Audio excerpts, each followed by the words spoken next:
We often get asked, what are the pros and cons of dividend investing? So dividend investing is buying companies that have a high dividend yield. These yields could be anywhere from 4 to 6, sometimes 8%. So typically when a company that's paying a high dividend is not a high growth company. These companies are very old, established, and pay good income, hence the dividend, right?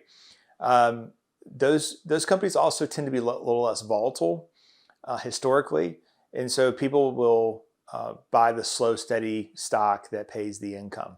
Unfortunately, over the last couple of decades, the total rate of return, meaning the growth and the dividend strategy, is not really is paling in comparison to the overall market and obviously growth stocks. We thought that maybe at the beginning of this year that tide was shifting a little bit, that value stocks certainly were doing a little better, but we're not seeing that trend continue. The Apples and Googles and information technology stocks continue to do really well even this year after 2022. So I'm not saying that a dividend strategy is bad, but you have to set your expectations that you're going to have overall lower returns.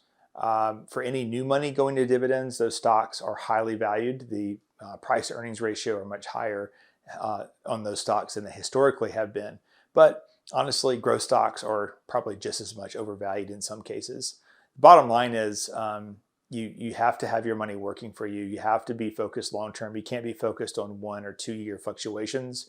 I think that the best portfolio is probably mimicking the S&P 500, so maybe a slight tilt toward the growth stocks, but you also have value or dividend paying stocks as part of the focus. Ultimately, though, the future of investing is not your grandparents' portfolio of GE and AT&T stock. That's just not going to work going forward, most likely, in this new information age. Thanks for watching.